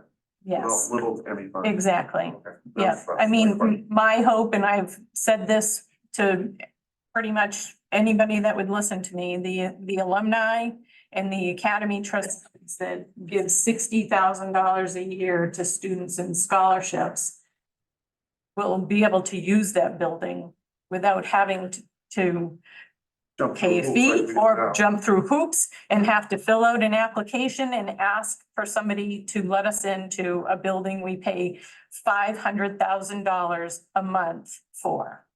So, Thank you, that, appreciate that. It would have been different if David Greenham was still exactly. at the theater. Yeah. Because we had, it was it was the old gentleman's agreement. Nothing signed, and as soon as, You'll know how that. Yeah. you know. I'm just trying to reach for assurance that it won't happen here. No, I mean, how can it happen there? I mean, it's a municipal building. I mean, and just like this building being open for people to use, that building will be open for people to use. So. Just to clarify, before it does go on warrant and it gets voted for, all the fees and everything like that, will that get written out before the town people vote on it, or is that something that comes after? It's on the warrant, the cost that you're borrowing and then the cost over time. So it's, I'm talking to actually use the building, the non-resident, the resident fee that we talked about, if there's a cleaning fee, is all that type of stuff gonna be? I don't think that would be on the warrant. it wouldn't be on the warrant. Only the borrowing aspect is listed on the warrant. But I mean, the information, if that's something people are interested in, we can put some, ballpark information on our website and on, there's a Facebook page for the restoration as well. So, but again, I don't ever want to be, made that it looked like I promised something. So I would have ballpark figures, or an estimate of what the cost would be. So.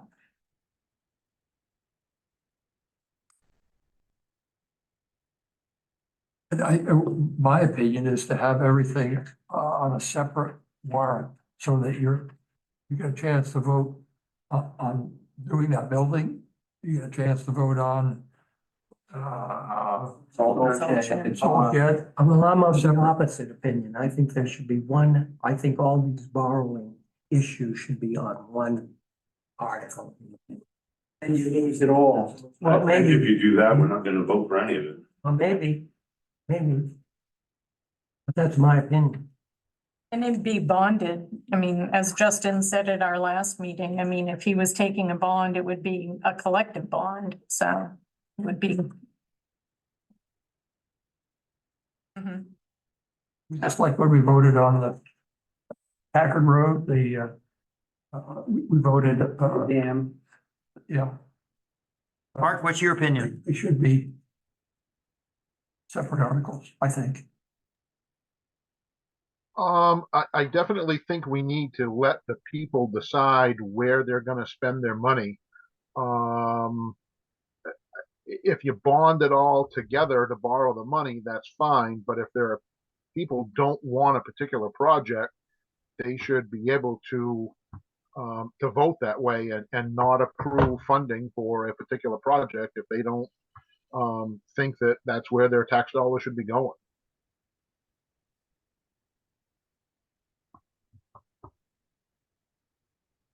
You vote on this after the public meeting is closed? We have to come up with how we want it tonight, right, Justin? Or when do we need to? Yes, ideally, I would have a clear understanding of what you want tonight so I can prepare the warrant properly for your next meeting. Which in 2 weeks, we'll read through each warrant article. So In the form of, a motion? It doesn't necessarily have to be, as long as I just know what your intent is. Well, I move then that we close the public hearing. And that the board move on to make a decision. Second. Yes, sir. I'd like to ask something before you close it. I heard earlier, and I guess I missed part of the conversation, something about, the police department was sometimes not totally covered. Is that correct or wrong? In the past, our coverage ended at 2 in the morning and picked back up at 6 in the morning. So we had 4 hours of the town wasn't covered. We now have 24-hour, 24/7 coverage. Well, what I was gonna, ask was that I know a lot of our town's tax money goes to the county. And I know in Litchfield, the state and the county provides like 20 hours from the state, 20 hours from the county, sheriff's department coverage. Is that something that the town could, maybe take advantage of? That would save your department some? The situation public safety is in today. State police are down presently 45 positions.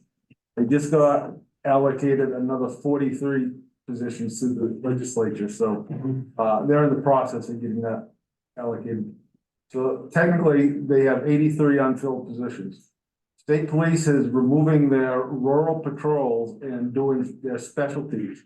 And they're throwing all their rural patrol responsibilities onto the counties. That's why, one reason why our county taxes are going up so much is because they're trying to hire 5 new deputies to cover the areas that they are already responsible for.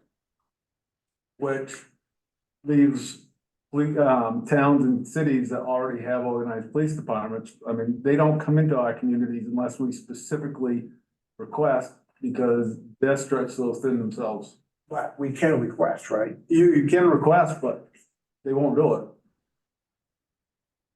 I know Sheriff Mason very well, and I've been trying to get him to assist me on some investigations, and they just don't have the manpower and the assets to do it right now.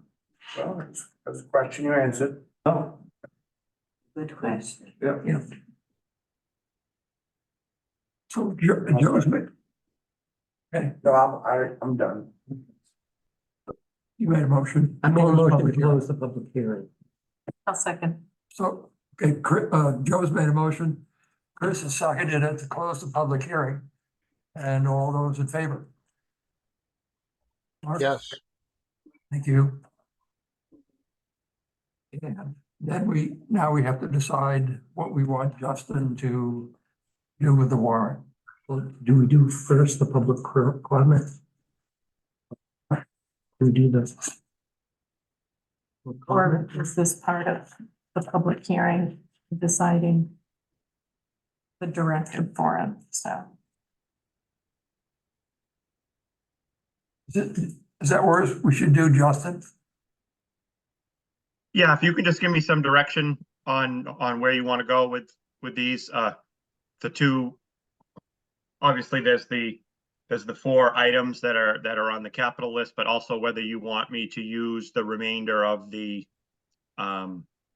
rebate from Cumston Hall to pay the remainder, the overage for the Beaver Brook Crossing grant. Those are the 5 things that I need some direction on.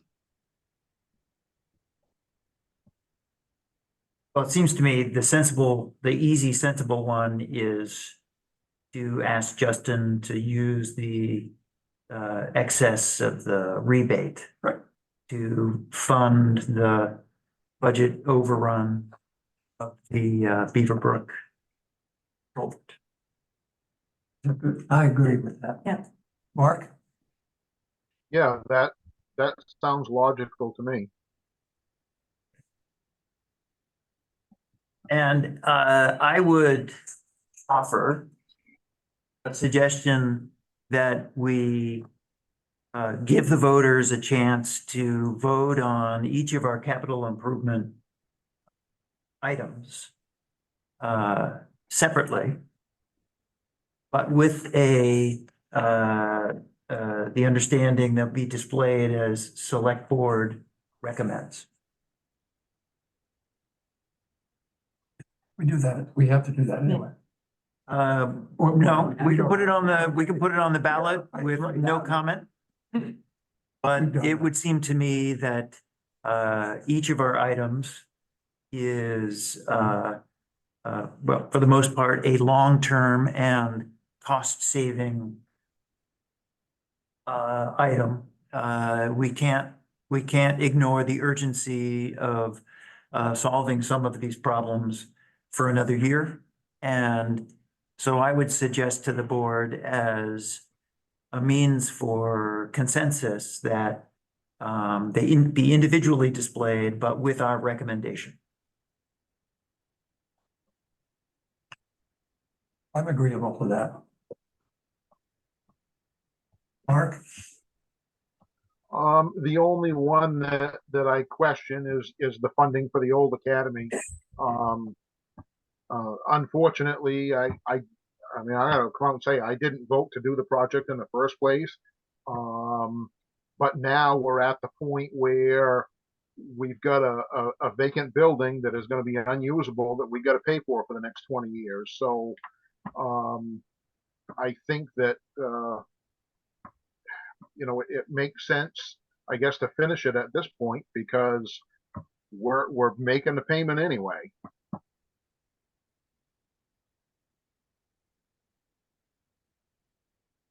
Well, I understand. Mark, you want all the capital improvements on one article? No, I would like to have them all listed separately. I thought we were referring to the comment that appears below, select board recommends yes. Someone suggested to me that we should put down a vote. How many select persons approve and how many disapprove? They would like to see the vote. You've never done that. Yeah, we've never done that. We haven't, but would that be, let's ask the town manager if that would be legal. I'm not positive on that. I don't think it is. I think it's supposed to be an up or down, or you can put no comment, but there has to be a recommendation of some kind from the board. That's because we don't have an open town meeting. There has to be something on there, but I'm not positive. I can look that up before the next meeting. If that's something you want to do, I can certainly get that clarified for you. Well, I think we should know what our options are. So if you could find out by the time we have to make a final decision, that would be helpful. Sure.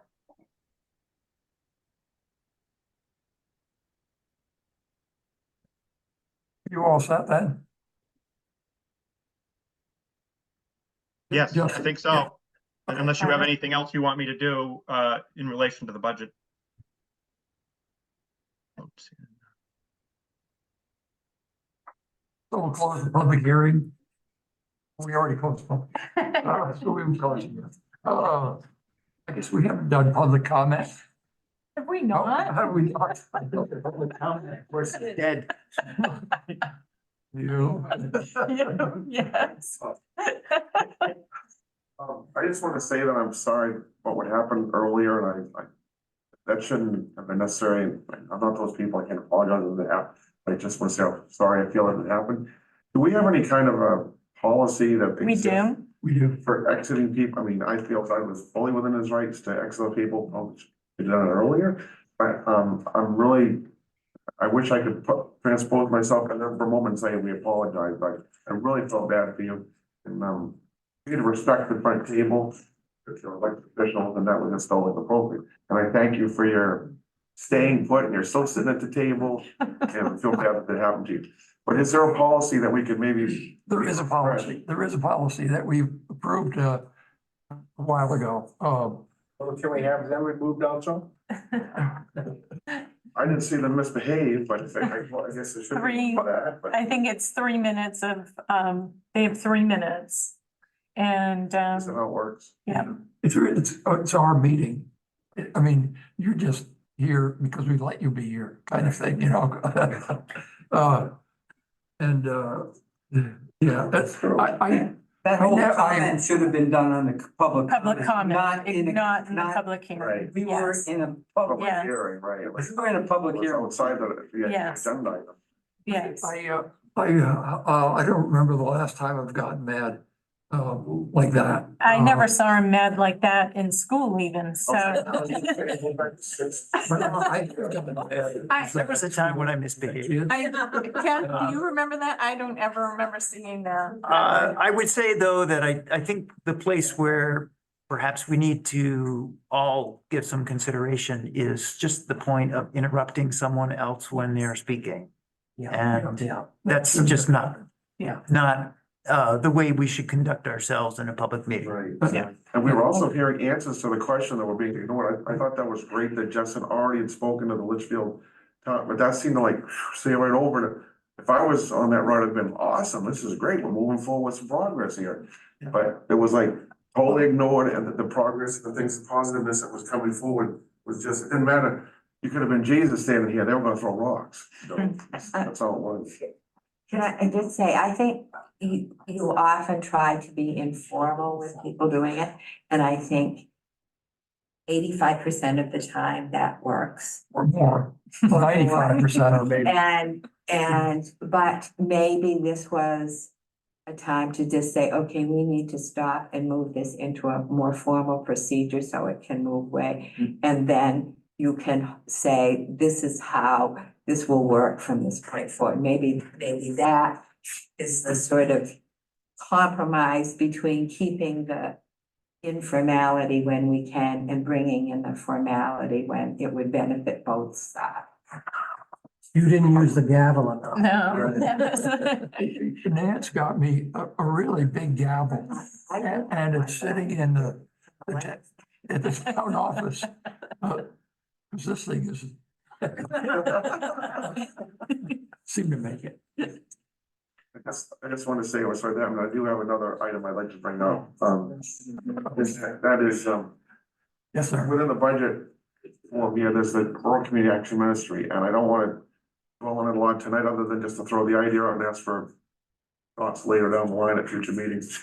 Would you consider maybe having a representative from there come and speak to us about the benefit we get from there? Because we've been giving them the same amount for a long time, and I really talking about spending more money, but I like to see just how much our money is doing and how much more they might need. I know from past discussions, the selectman's office and the town office, that we get an awful lot of bang for our buck from them. They do an awful lot for the town. And that number has not changed for a long, long time. So it would be nice to review just what services in detail they provide, and it might become very apparent that we might need to look to do something more in the future. It's been a long time since we really reviewed that entity. So I know I do like fuel assistance, and it helps people when they lose their homes. There's drug counseling. Oh, it's an endless list that we are able to take advantage of every year, and $5,500 doesn't seem like a lot of money for all we get. So, like we're taking advantage of them. Well, they'll usually submit a request, especially if they want an. I think they're trying to be respectful. It'd be nice to hear from them. Just, no, they don't have to come and speak for more than like 10 minutes, but it's been a while since we've seen their face, and might want to just touch base with them because they do a lot for us. Yes. I think the only increases there were KV Cab and Senior Spectrum, is that right? Senior Spectrum went up a little bit, and also Life Flight, which I will, You'll attest to. I'll attest to, it's a definitely wonderful thing to have when you need it, right? Yeah, so you can't say enough about the service they provide. That was all. I just was hoping we might bring that up as an agenda item down the line one day. Thank you. So I have just a couple of things. I did send an email about the discussion about the kayak racks, and I don't know what you want next from me, or if that's something you need to figure out if you want to consider or not. So just let me know what. You want to go through the age-friendly committee or? I know you brought it up at the age-friendly committee, and I think it's a wonderful idea. I think it would definitely, help folks out a lot. Okay, so Whether, you want me to, I mean, I sent it to them also, so Yeah. you want me to go through them and have them bring Well, it to you? no, I think do you want to go through the age-friendly? I mean, if you have some opportunities or you know of some grant opportunities and, People to do the work. yes, Yeah, or. and, all that. Okay, so you would like me to figure that out? That's what I'm trying, I didn't know, because I went through I copied you on something to the recreation committee, but I haven't heard back from the recreation committee, so I just didn't know how this works. Should I wait back to hear from the recreation? No. No, there is no recreation Okay. committee. So it's best to go for the age friendly. Okay, We meet every month and okay, One additional suggestion you might consider is to reach out to the Boy Scouts. They may have an Eagle Scout that is Okay. interested in Okay. projects And I like that. Have in that family. so on a totally different subject, I have a question about the truck, the sweeper. Welch Avenue used to always be done, and the last 3 years, they've stopped doing it, and every year I've asked for them to do it, and they don't do it, so I just don't know what's going on with that, and it's a hill. Yeah. So those of us at the bottom of the hill, with all the extra sand, don't only just get the sand, but we're getting the sand from the hills, and it's to the point where I can no longer mow up the lawn on the side because there's so much sand in it that it kills my air filter, and all of this would be solved if they would go back to sweeping like they always did. And so I don't know, I mean, I've asked Justin, I'd asked the previous public works guy, and nothing happened. So what do I do? Justin, has he We'll addressed? take care of it. We'll add it to the list. We're gonna get the sweeper this year. Tony's on top of it. I'll make sure that that's on his list of streets. Okay, is there a new sweeper? We share it Share with it. Winthrop, we right? share it with Winthrop. Yeah. Correct. We share it with Winthrop. It was a Cobussy watershed grant, is my understanding at one point. And it was a new sweeper a couple of years ago because it was a wetland mitigation thing because of the impact on water quality. Yes. I'm only going to allow you to keep. He's got his hand pretty close to the gavel too. It's needed to move beyond public comment. It's actually department comment, and Lieutenant wants to chime in. We want to make sure that we reassure anybody on Pease Hill Road or any dirt road that we're going to do everything within our power to respond to the calls. We were in the hellhole last night. There was a private road at 1 o'clock this morning, and I had to back out. And it was wet and muddy and all that, but we responded and we showed up and we did our job. I sit in the right front seat. I'm in charge of that truck. I will get it to where it needs to go. Right. Getting out, we may need some help, but we'll get to where we need to be. We'll tow you. It's not our first time towing somebody out of something on the road. We're gonna show up. Yeah. Just wanted to reassure everybody. And I'm sure Winthrop would do, ambulance would be the same. I mean, I'm if sure you Paul need, would say the same. they're thing. gonna, they're gonna get there, but even if the fire department asks for the whole, We're gonna get there. I'll get that. May have to hand jack a bunch of lines, but we'll get there. so You're right. we're done with public comment. I think so.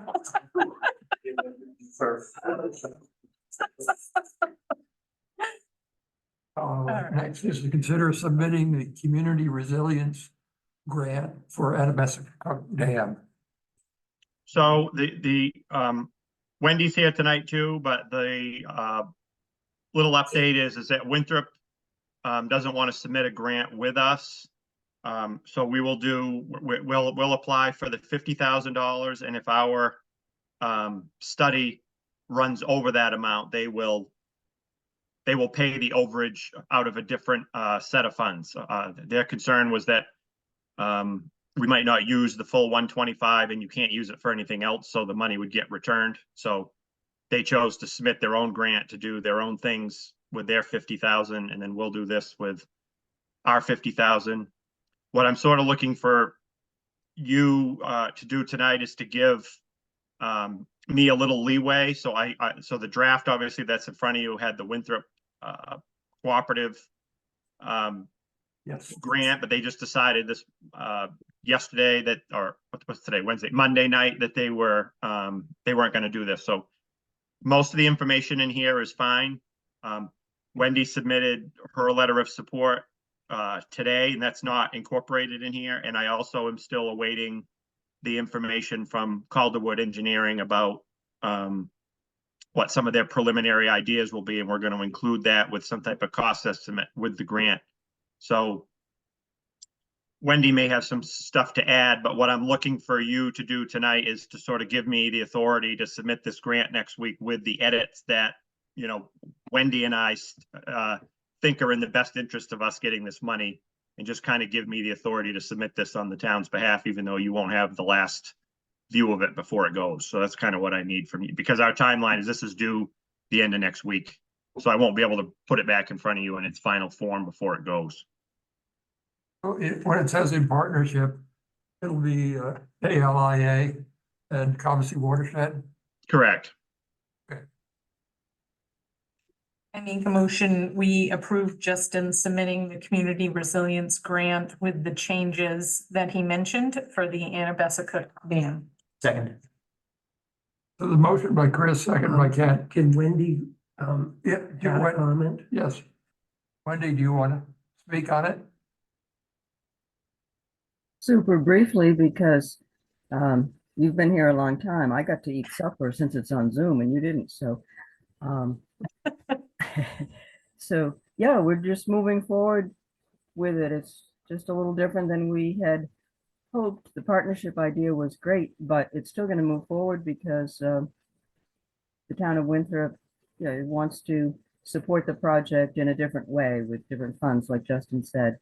And we don't lose any scoring points by having it be just one town versus a joint application. So we didn't lose any points that way. And we're working on it.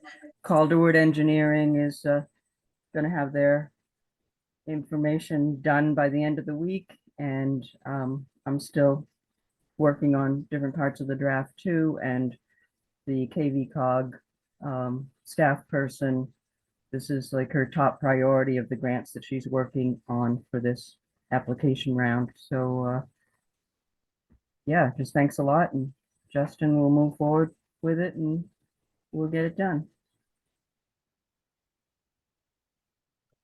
I think we can. Chris made a motion, Ken seconded it to submit the community resistance grant for Anabesica Dam for Monmouth only. All those in favor? Mark? I vote yes, yes. Thank you. Next is to consider an events application for the Monmouth Museum Summer Program. This is an annual thing that the museum submits for $500 for a summer student program. I make a motion, we approve the event application for the Monmouth Museum Summer Program. I'll second that. So there's a motion by Kat, second by Chris to approve a grant for the Monmouth Museum for their summer program. All those in favor? Yes. Thank you. Next is to consider adopting the Maine PERS open enrollment. So what this is the legislature and then Maine PERS adopted the rules that allows persons who used to have to join Maine PERS at time of hire or forever hold your peace. This allows employees that have been employed for up to 5 years to change their mind. I think it's worthwhile because a lot of times when people first get into the opportunity to get into Maine PERS, they look at how expensive it is. It does take a lot of money out of your paycheck, and they don't do it because they don't really know what it is coming from either the private sector or whatnot, where they don't have a defined benefit pension plan. So this just opens it up so they have a longer period to join the program after they've been employed. This does have to go to the town meeting. So the way that this is written right here is what's required. by main PERS to adopt this. So I'm really just looking for your opinion on whether you want to put this to the voters or not for the town to adopt. I think it should go to the voters. I agree. I make a motion, we approve adopting the main PERS open enrollment. Chapter 803, Actually, to put on the warrant. put on a warrant. I would second that if we're putting it on the warrant. To put it on the warrant. Chris has made a motion and, no, wait, Joe's made a motion. No, I made it. I Chris made a did. motion. And did you second it? I did. Ken Okay, seconded. and Ken seconded it. Darcy, I hope you got that. To put that on the warrant, that we're adopting the main PERS open enrollment will be on the warrant. All those in favor? Yes. You have a very nice tan. And it really goes well with your light hair, your white hair there. Very distinguished. Yeah, thank you. I know why, I don't know why his hair's so white. He's younger than I am. well, you really kind of Ernest Hemingway. I think it's the stress of being on this board. Yes, I think that's how to be. Ken doesn't show it very much, though. Well, I got racing stripes. Yeah, I know, but mine only is like at 8 weeks, so. Oh, God. Then now we're gonna consider an application for the Liberal Cup for use at Compton Hall. I make a motion, we approve the catering application for the Liberal Cup for use at Compton Hall. I'll second that. There's a motion by Ken, second by Chris to consider the application for the Liberal Cup at Compton Hall for use at Compton. All those in favor? Yes. Thank you. So this event isn't until May 10th. So if over the next like 3 weeks, 3 of you could come in and sign the piece of paper, I'll leave it out front with the ladies out front. Okay. So, then next is fiscal year 23-24 warrant number 19. So this one actually isn't going to be on here because this is the first time where we're doing the alternating. So the accounts payable warrant won't be out till next week. So that'll be on your April 3rd meeting. So there is no accounts payable warrant for tonight. I make a motion. Because we're moving into the staggered system where this week payroll was done, next week will be AP, and then it will keep going like that. So this is our week where we have to skip it to get it in alignment with your meetings. We don't have to approve the payroll. You guys just get paid. No, the payroll. No, we the got payroll that came out yesterday. yesterday. I know, I signed it, Yeah. but we don't have to approve it here, or we just. No, approve you it? don't. We never had those. Well, you used to when you had paper, but they're not necessary to be voted on. But the warrant never included the payroll. Correct. I make a motion, we adjourn. Second. In favor?